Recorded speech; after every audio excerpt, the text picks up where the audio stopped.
अस्सलामु अलैकुम students, welcome back to Yasir Ali classes channel. आज हम पढ़ेंगे खलजी डायनेस्टी के बारे में। इससे पहले हमने स्लेव डायनेस्टी लास्ट वीडियो में कवर अप कर लिया है। आज से हमारा नया टॉपिक शुरू होगा जिसका नाम है बेटा खलजी डायनेस्टी। ठीक है, कुछ बच्चों को और कुछ लोगों को ये गलत फहमी है कि ये खिलजी है।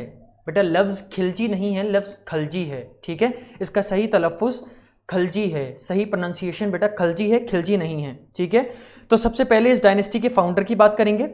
तो इस डायनेस्टी के बेटा फाउंडर जो हैं वो आप लोग को स्क्रीन पे देख रहे हैं। क्या नाम है बेटा? जलाल उद्दीन खलजी। ये जलाल उद्दीन खलजी। अच्छा, खलजी डायनेस्टी में सिर्फ एक राजा बहुत ज़्यादा पॉपुलर हुए जिसका नाम है आप सब जानते हैं अलाउद्दीन खलजी। ठीक है, जिस पर एक मूवी भी आई थी पद्मावत, अभी रणबीर सिंह जिसमें हीरो थे। ठीक है, एक्टर लीड रोल प्ले कर रहे थे और शाहिद कपूर भी थे। लेकिन उससे पहले भी बेटा खलजी डायनेस्टी में एक राजा गुजरे हैं जिनका नाम था जलाल उद्दीन खलजी। ये अलाउद्दीन खलजी के चचा थे, चचा भी थे और बेटा ससुर भी थे।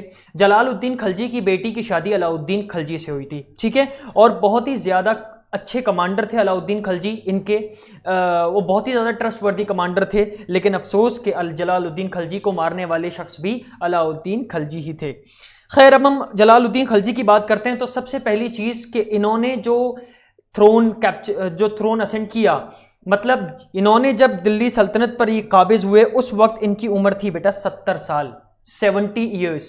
70 साल के बूढ़े थे ये जब इनके हाथ में दिल्ली सल्तनत आई। और इनका जो रूल था वो 6 ईयर्स तक चला। कितना बेटा? 6 ईयर्स तक चला। दूसरी इंपॉर्टेंट चीज इनके बारे में यह आती है कि इन्होंने कहा था कि हिंदुस्तान में जो मेजॉरिटी है वो बेटा हिंदू की है। हिंदूज जो हैं, हिंदुइज्म जो मजहब है, उन लोगों की मेजॉरिटी हिंदुस्तान में है। इसीलिए हिंदुस्तान कभी भी सल्तनत इस्लामिया का हिस्सा नहीं बन सकता। हिंदुस्तान कभी भी सल्तनत इस्लामिया का हिस्सा नहीं बन सकता। इसीलिए the state in India could not be a truly Islamic state. India का जो खित्ता है वो इस्लामिक स्टेट में नहीं आ सकता। क्यों? क्योंकि यहां पर जो मेजॉरिटी है वो नॉन मुस्लिम्स की है। दूसरी चीज बेटा, इनके जो आपस के लोग थे, अच्छा इनके जमाने में रिवोल्ट भी हुए। लेकिन जब रिवोल्ट होते थे, जब नोबल्स इनके खिलाफ रिवोल्ट करते थे ना, तो ये हार्श पनिशमेंट नहीं दिया करते थे। जैसे अगर किसी ने इनके खिलाफ बगावत कर दी, रिवोल्ट कर दिया, तो इन्हें प्यार मोहब्बत से शांत करा दिया करते थे। उन लोगों को ऑफिसर्स बना दिया करते थे जो इनके खिलाफ रिवोल्ट करते थे, या फिर उनके बच्चों को जमीनें दे दिया करते थे। और यहां तक कि इन्होंने एक ये सिस्टम ले आए कि जो राजा होगा उन्हीं का बेटा ऑफिसर बनेगा, उन्हीं का बेटा। तो इससे जो नोबल्स के जो रिवोल्ट इनके खिलाफ नोबल्स कर रहे थे वो क्या हो गए थे? कम हो गए थे। लेकिन इनके जो दरबार में लोग होते थे, उन्होंने, इनके कोर्ट में जो लोग होते थे, उन्होंने इनको वीक तस्लीम करना शुरू कर दिया कि ये राजा बहुत वीक है, अपने खिलाफ जो भी रिवोल्ट होता है उनमें कोई पनिशमेंट नहीं देता, कोई हार्श एक्टिविटी नहीं करता उन लोगों के खिलाफ, बल्कि उन लोगों को जमीनें दे दिया करता है, उनके बच्चों को बड़े ओहदे पे फाइज कर दिया करता है। तो इसकी वजह से इन्हें क्या कंसीडर करने लगे लोग बेटा? That he is a weak sultan, ये एक कमजोर सुल्तान है। इसके बाद बेटा अलाउद्दीन खिलजी इनका बहुत भरोसेदार कमांडर था। और अलाउद्दीन खलजी ने कई सारी लड़ाइयां जलालुद्दीन खलजी के जेर साया लड़ी, यानी इनको एज अ कमांडर बनाकर वो भेज दिया करते थे। ठीक है बेटा, अब अलाउद्दीन खलजी को इन्होंने कमांडर बनाकर भी भेजा और कई सारी फतूहात भी हुई। बेटा सबसे ज्यादा इंपॉर्टेंट है वो है बेटा मंगोल्स के खिलाफ लड़ाई। जब जलालुद्दीन खलजी को मंगोल्स का खतरा दिल्ली सल्तनत पर नजर आया कि कहीं मंगोल्स का इन्वेजन ज्यादा ना हो जाए और दिल्ली सल्तनत का तख्ता पलट ना जाए मंगोलों के खिलाफ, क्योंकि मंगोल उस वक्त दुनिया की सबसे ज्यादा और सबसे वसी ताकत थी, सबसे ज्यादा फैली जाने वाली और सबसे ज्यादा जिसे कहते हैं क्रूअल ताकत थी। मंगोल्स को हिंदुस्तान में आने से रोकने वाला शख्स अलाउद्दीन खलजी था। जलालुद्दीन खलजी उस वक्त जिंदा थे। इन्होंने अलाउद्दीन खलजी को कमांडर बनाकर मंगोलों के खिलाफ भेजा और मंगोलों की आर्मी को डिफीट दी, मंगोलों की आर्मी को हराया अलाउद्दीन खलजी ने। ये टाइम पीरियड 6 साल का जो था वो किसका था बेटा? जलालुद्दीन खलजी का। He was the founder of Khalji dynasty. दूसरा, कितने साल की उम्र में बादशाह बने थे? 70 ईयर्स की उम्र में। तीसरा, कितने साल इनका टेन्योर रहा? तो कितने साल रहा बेटा? 6 ईयर्स का टेन्योर रहा। और तीसरा, ये स्टेटमेंट किसका है कि India could never be Islamic state because of the majority of Hindus? ये किसका है स्टेटमेंट बेटा? जलालुद्दीन खलजी का। चौथा, ये अंकल थे किसके? अलाउद्दीन खलजी के। ये सारी चीजें इनके बारे में इंपॉर्टेंट हैं। 70 साल की जब इनकी उम्र हुई उसके बाद 6 साल का इनका टेन्योर रहा हुकूमत का, उसके बाद इन्हें कत्ल कर दिया। कब कत्ल करा बेटा? 1296 में। किसने? अलाउद्दीन खलजी ने।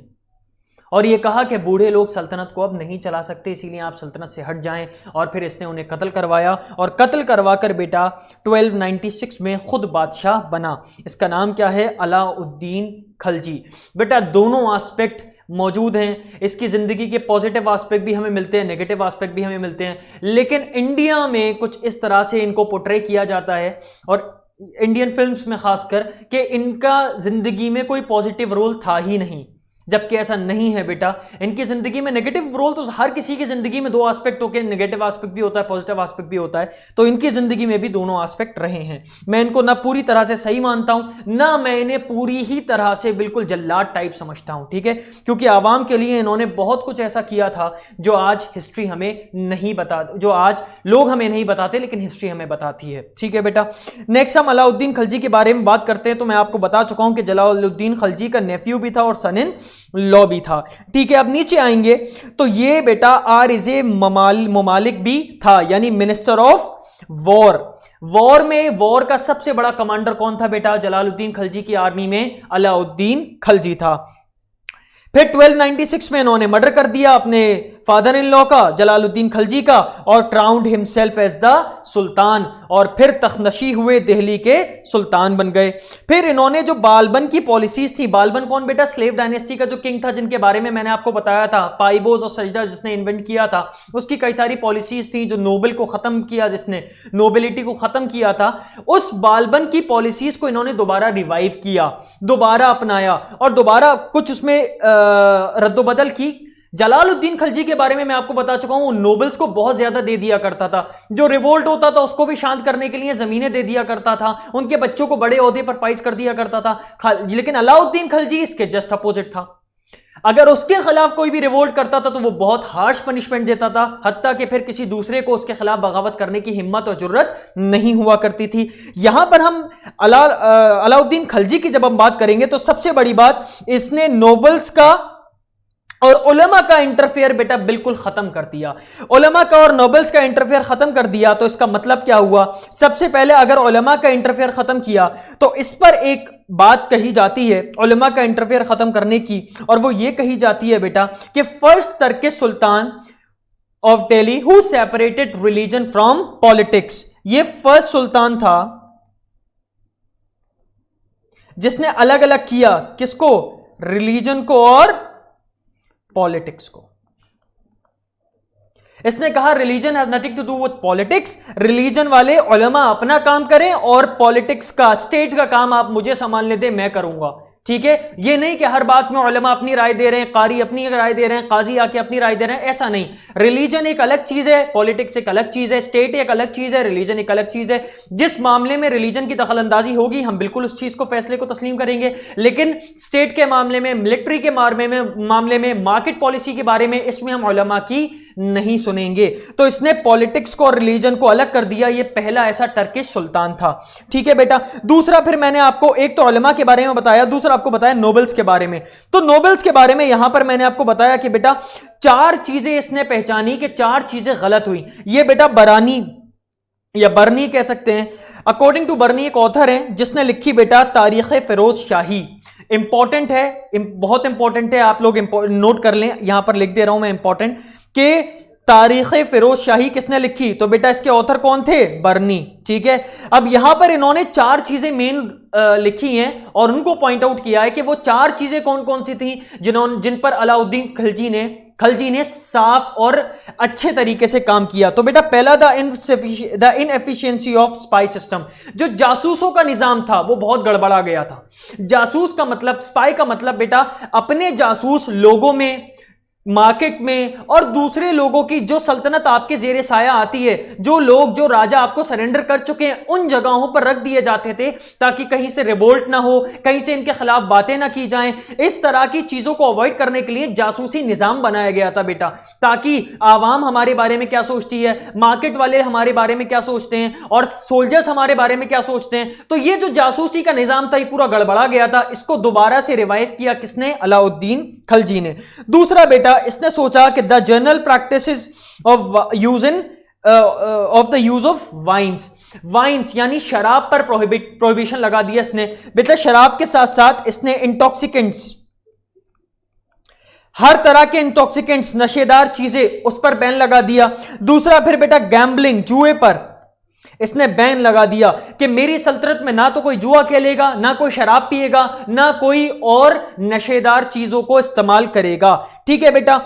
तीसरी चीज उसने ये कहा, क्योंकि नोबिलिटी बहुत मजबूत हो चुकी थी, बड़े बड़े ओहदे पर फाइज हो चुकी थी, और तीसरी चीज क्या हुआ था, उन लोगों को काफी सारी जमीनें मिल गई थी, तो क्योंकि वो राजा के खिलाफ रिवोल्ट करते थे, जलालुद्दीन खिलजी के खिलाफ, वो उनके खिलाफ भाई वो उन्हें जमीनें दे दिया करते थे।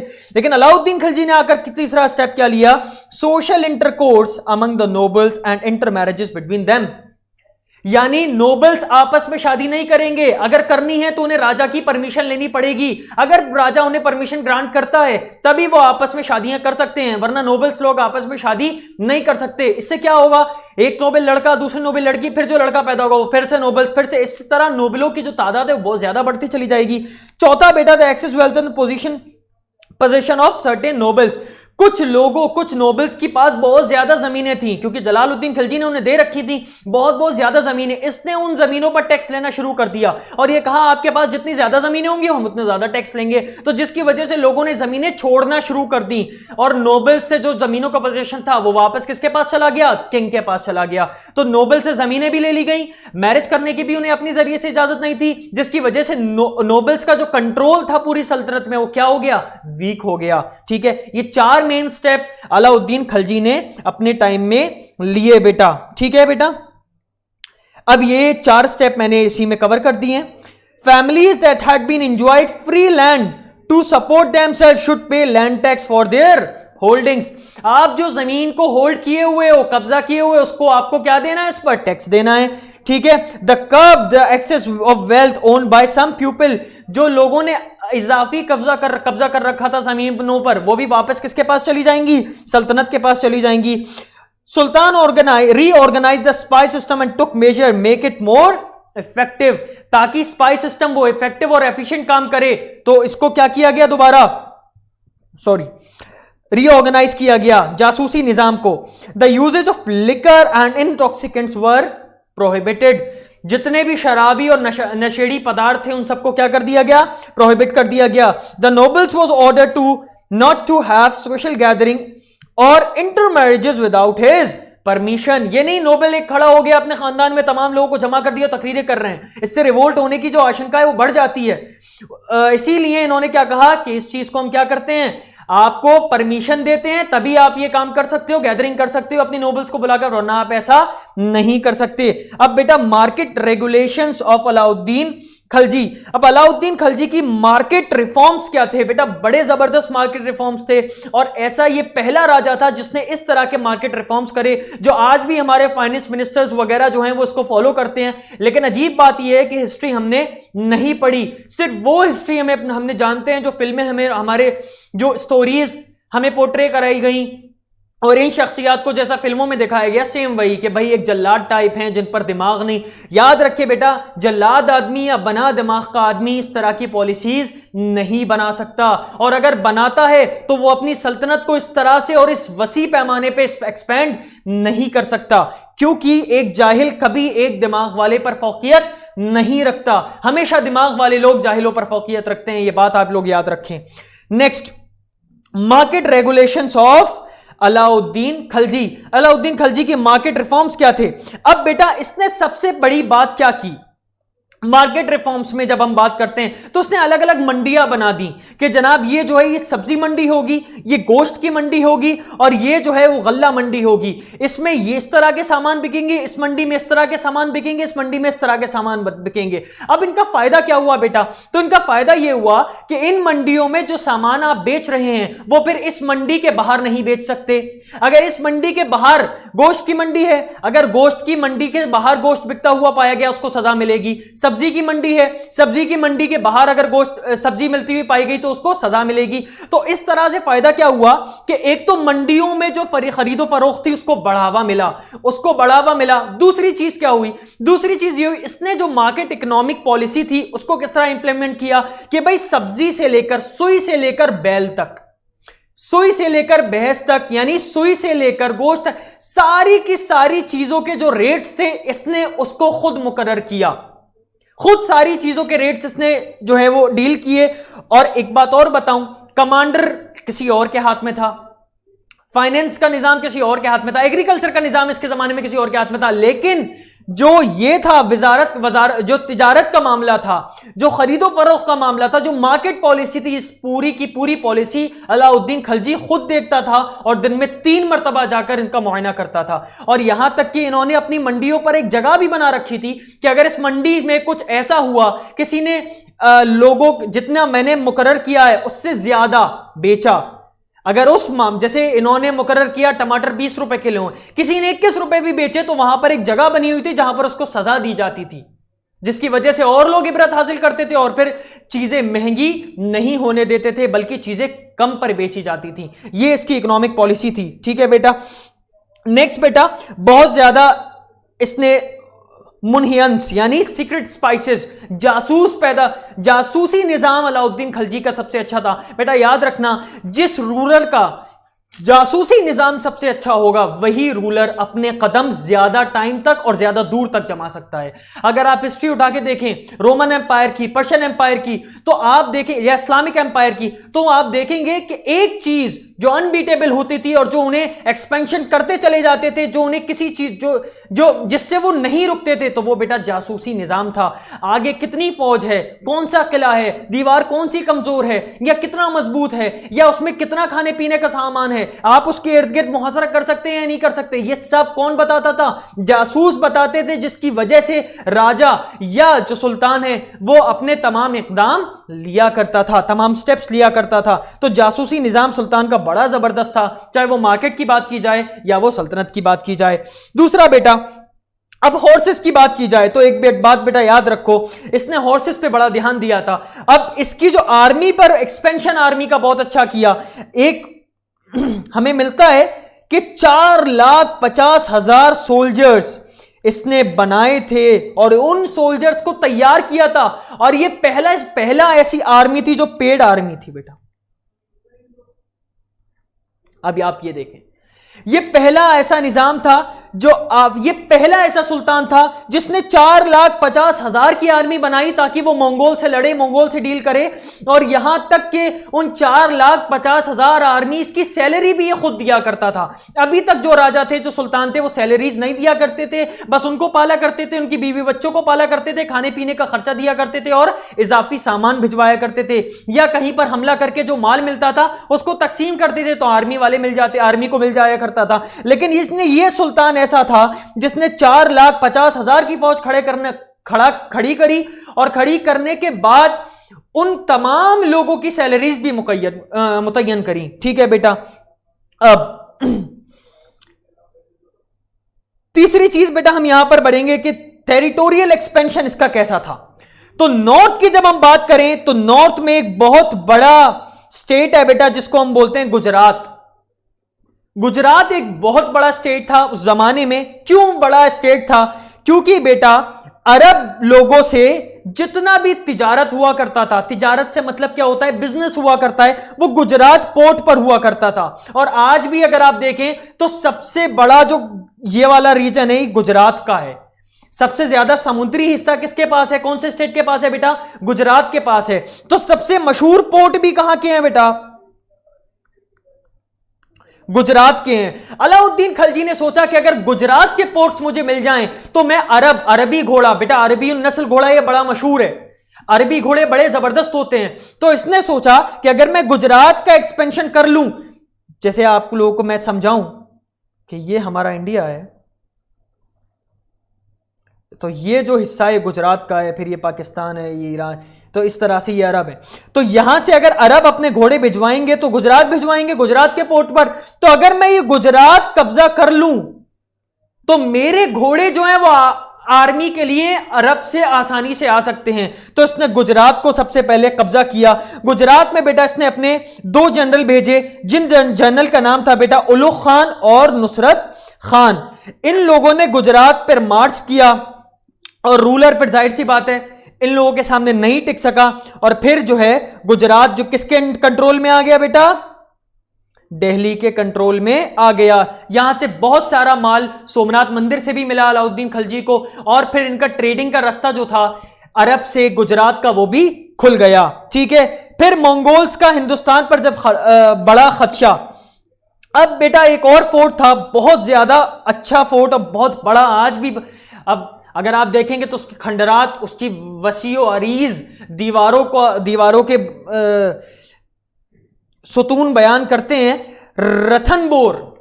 रतनबोर बेटा एक रेप्यूटेड और बहुत ही स्ट्रॉन्गेस्ट किला था राजस्थान का।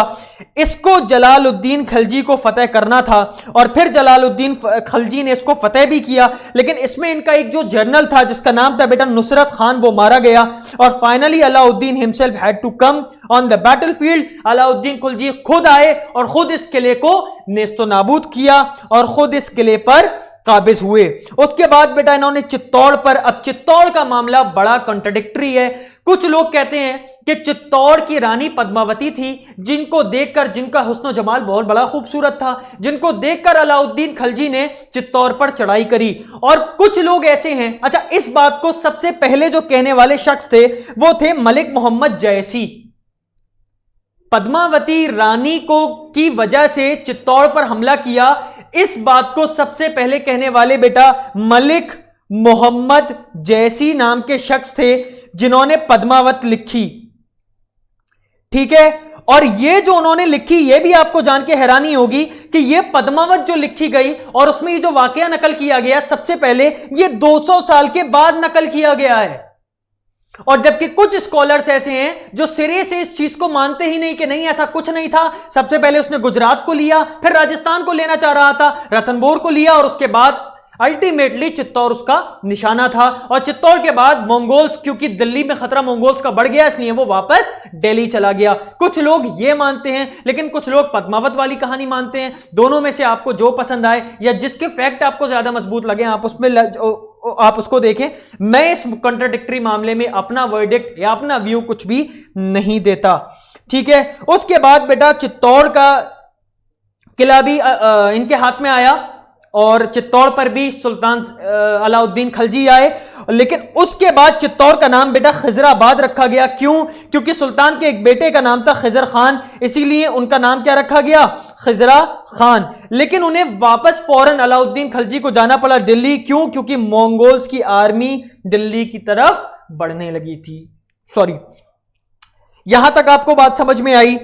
ये थी राजपूताना घराने में इन्वेजन किसका, अलाउद्दीन खलजी का। गुजरात उसका ऑलरेडी हो चुका था, लेकिन अब अलाउद्दीन खलजी नॉर्थ का मास्टर बन चुका था, क्योंकि जो बड़े बड़े राजस्थानी एम्पायर थे वो इस वक्त अलाउद्दीन खलजी के कब्जे में थे। जो गुजरात का इतना बड़ा खित्ता था वो पूरा अलाउद्दीन खलजी के कब्जे में था। तो अब इन्हें जनाब को चाहिए था साउथ।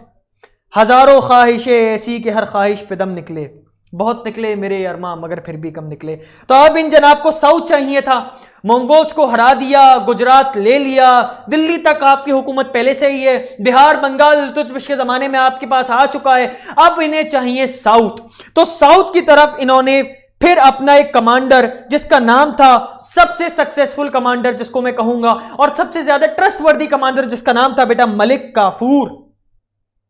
मलिक काफूर को भेजा, और मलिक काफूर ने फिर जब साउथ की तरफ चढ़ाई की तो एक ऐसी फतूहात का दर्स दिया, एक ऐसी फतेह उसने साउथ की अलाउद्दीन खलजी के नाम पर की जो आज तक साउथ के औरंगजेब से पहले किसी ने नहीं कर पाया। साउथ का पूरा खित्ता या तो औरंगजेब ने कब्जा किया, उससे पहले अगर किसी ने किया तो अलाउद्दीन खलजी ने किया। सॉरी, उसके बाद बेटा ये सब चीजें हैं, लेकिन इतनी ज्यादा इंपॉर्टेंट नहीं है।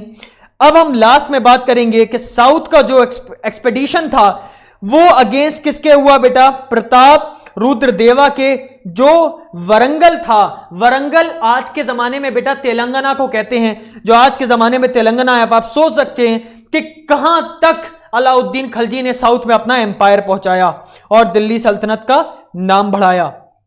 अब यहां पर जब मलिक काफूर पूरा साउथ बेटा कब्जा करने के बाद आए, जैसे क्या कब्जा किया, ये देखिए बेटा, द्वार समुद्र, माबार, जिसको आज के जमाने में हम कर्नाटका और तमिलनाडु कहा करते हैं, इन सबको उन्होंने कब्जा किया।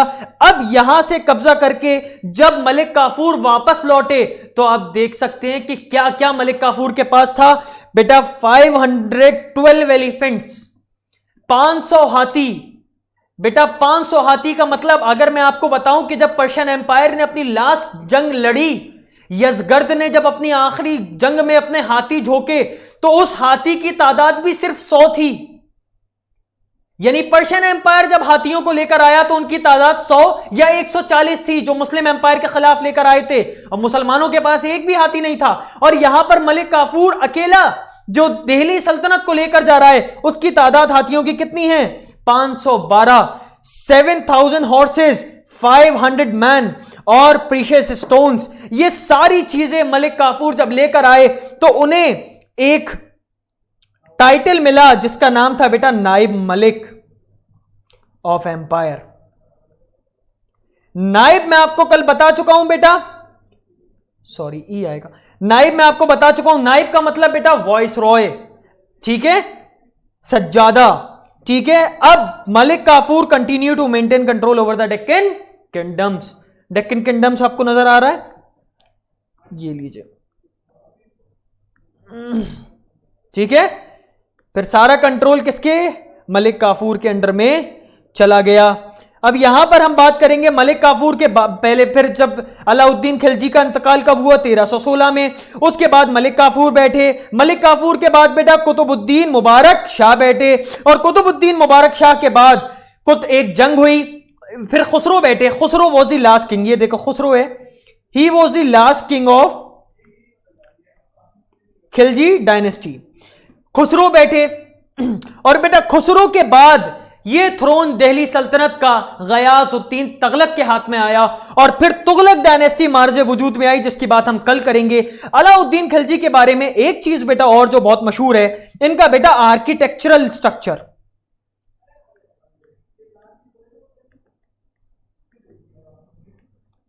अब आर्किटेक्चरल स्ट्रक्चर हम देखेंगे तो इनका क्या था।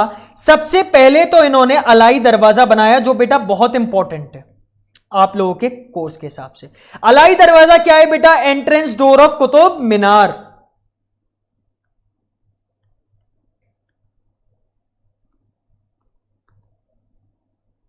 कुतुब मीनार का जो एंट्रेंस डोर है, एक बहुत बड़ा दरवाजा है जिसका नाम है बेटा अलाई दरवाजा। किसने बनवाया? अलाउद्दीन खलजी ने बनवाया। दूसरा बेटा आज बहुत मशहूर जगह हौस खास बनवाया। हौस खास किसने बनवाया? अलाउद्दीन खलजी ने। हौस खास विलेज के नाम से आज ये दिल्ली में मशहूर है। हौस खास मेट्रो स्टेशन भी है, हौस खास बस स्टेशन भी है, बस स्टैंड भी है, ठीक है बेटा। हौस खास किसने? दूसरा बेटा महल हजार सतून हौस खास में ही मौजूद है। ये भी कहां बनवाया इसने?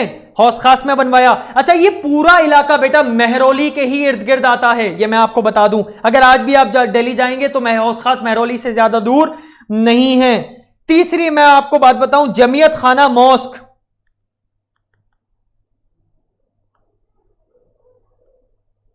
ये मस्जिद भी किसने बनवाई बेटा? अलाउद्दीन खलजी ने बनवाई। अब इन तीन चीजों के बाद आपको एक चीज और बता दूं कि अलाई दरवाजा भी बनवाया, हौस खास भी बनवाया, जमियत खाना मॉस्क भी बनवाया।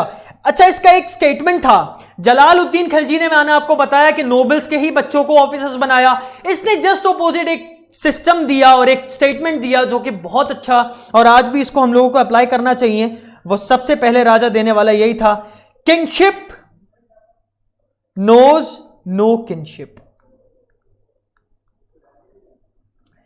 किंगशिप नो किंगशिप से मुराद क्या है? स्टेटमेंट का मतलब क्या है? अभी एक मूवी आई थी बेटा सुपर 30 ऋतिक रोशन की, उसमें एक उसमें एक डायलॉग है ऋतिक रोशन का जिसमें वो कहता है कि राजा का बेटा राजा ना ही बनेगा, राजा वही बनेगा जो हकदार होगा।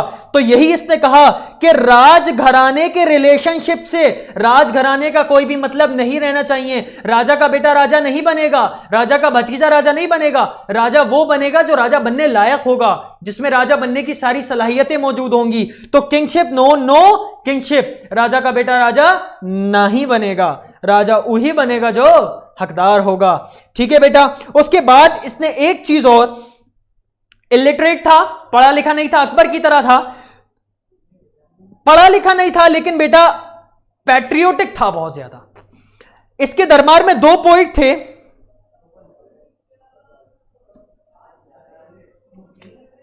ठीक है बेटा। वो 2 पोइट कौन से थे, अब ये आप लिख लें। पहला पोइट थे बेटा अमीर खुसरो, और दूसरे थे बेटा मीर हसन देहलवी।